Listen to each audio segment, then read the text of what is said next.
ঘরকে সুন্দর পরিপাটি পরিষ্কার রাখার জন্য সপ্তাহে অন্তত একটা দিন সময় বের করে ঘরটাকে নিজের মতো করে রাখা উচিত, যেটা আমি আজকে করব। তাছাড়া সপ্তাহের অন্য দিন থেকে ছুটির দিন একটু অন্যরকম রুটিন হয়ে যায় আমাদের। সো হ্যালো এভরিওয়ান, আসসালামু আলাইকুম, ওয়েলকাম জানাচ্ছি আপনাদের আমার নতুন একটা ডেইলি ব্লগে। ছুটির দিনে সকাল শুরু হয় বিছানার চাদর সুন্দর একটা বিছিয়ে নিব। আমার কাছে মনে হয় সপ্তাহে অন্যান্য দিন যেটাই করি না কেন, ছুটির এই দিনে যদি আমি সুন্দর একটা বিছানার চাদর বিছিয়ে নেই, রুমটাও দেখতে যেমন সুন্দর লাগে, নিজের মধ্যেও একটা শান্তি কাজ করে। চাদর চেঞ্জ করতে এসে আপনাদের ভাইয়া আমাকে একটা সুন্দর চাদর হাতে ধরিয়ে দিল। প্যাকেটটা খুলতেই এত বেশি সুন্দর ছিল চাদরটা, তো আমি কিন্তু বিছানায় বিছিয়ে নিয়েছি।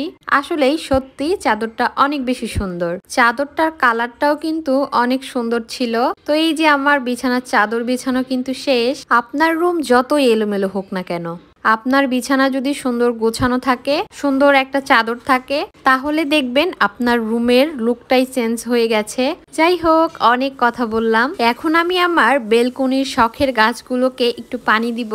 আমি এই সপ্তাহের ছুটির দিনে অনেক বেশি ব্যস্ত থাকি, নিজেকে টাইম দেওয়া, আমার শখের গাছগুলোকে একটু যত্ন নেওয়া, ছুটির দিনে পরিবারের সবার জন্য একটু ভালো মন্দ রান্না করা। তাছাড়া একটা সাংসারিক মেয়ের তো আরো কত কত কাজ থাকে, বাচ্চাটাকে গোসল করানো, খাওয়ানো, ঘুম পাড়ানো, মানে আমি এই সপ্তাহের ছুটির দিনে অনেক বেশি ব্যস্ত থাকি। যাই হোক, আমার শখের গাছগুলোতে কিন্তু অনেক সুন্দর সুন্দর ফুল ফুটেছে। আসলেই শখের গাছে ফুল দেখলে অনেক বেশি শান্তি লাগে। আমার আগের বাসা থেকে কিন্তু এই গাছটা আনা হয়েছে। গাছটা মালিকের কাছে আসা মাত্রই দেখেন কত সতেজ হয়ে গেছে। যাই হোক, এরপরে আমি রান্নাঘরে আসলাম। যদিও এখন মাসের শুরু না, মাসের এখন শেষের দিকে, তারপরও দেখেন আমি মশলাগুলো গুছিয়ে নিচ্ছি, সাথে একটু তেলও তুলে নিলাম। আমরা যেহেতু মাসের শুরুতেই বাসায় উঠেছিলাম, কিন্তু কোথায় কি আছে, কি কি কিনতে হবে, এগুলো আসলে গুছিয়ে উঠতেছিলাম না। তো চিন্তা ভাবনা করেছি মাসের শুরুতেই এখন সব বাজার করে নেব।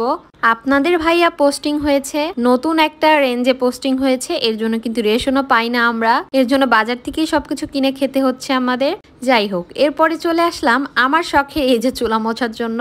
আপনারা অনেকে হাসতে পারেন যে আপু তোমার কি সবকিছু শখের? হ্যাঁ, সংসার হচ্ছে একটা মেয়ের মায়ায় জড়ানো ভালোবাসার জায়গা। তিল তিল করে সংসারটাকে গড়তে হয়, শূন্য থেকে শুরু করতে হয়। সেখানে সেই মেয়ের তো সবকিছু শখেরই হবে সংসারের।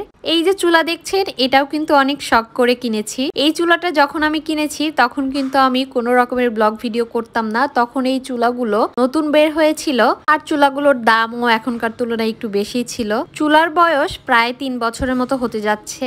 আমার যত্নের কারণে কিন্তু এখনো নতুনের মতোই লাগে চুলাটা। এই তো আমার রান্নাঘরের পরিষ্কারের কাজ করা শেষ। দুপুরের জন্য রান্না বান্নাও করতে হবে। আজকে দুপুরের জন্য রান্না করব গরুর মাংস, বেগুন ভাজি, আর ভেবেছি পাতলা করে মসুরের ডাল রান্না করব। এই খাবারগুলো আপনাদের ভাইয়ার অনেক বেশি পছন্দ। তো প্রথমে আমি মাংসটা রান্না করে নেব। গরুর মাংস রান্না করতে যেহেতু বেশ সময় লাগে, মাংসের মশলা আমি প্রথমে একটু সুন্দর করে কষিয়ে নিয়েছি, এরপরে মাংসগুলো দিয়ে দিলাম। এখন আমি মশলা আর মাংস সুন্দর করে কষিয়ে রান্না করে নেব, মানে কষাবো আসলে, তারপরে ঝোল দিয়ে সুন্দর করে রান্না করে নেব। আর এখন যেহেতু শীতকাল, আপনাদের ভাইয়া গরুর মাংসের মধ্যে নতুন আলু দিয়ে কিন্তু খেতে ভালোবাসে, সাথে আমিও। নতুন আলু, একটু ঝোল ঝোল থাকবে, গরুর মাংস ঝাল ঝাল, গরম গরম ভাতের সাথে খেতে অনেক ভালো লাগে। তো আমার রান্না বান্নাও কিন্তু প্রায় শেষের মধ্যে। ওখানে আমি ভাতও উঠিয়ে দিয়েছি। তাছাড়া আজকে কাজের খালাও ছিল না, নিজের হাতে সব কাজ করেছি। আর এখন রান্নাবান্না শেষ করে বাচ্চাকেও গোসল করিয়ে দিতে হবে।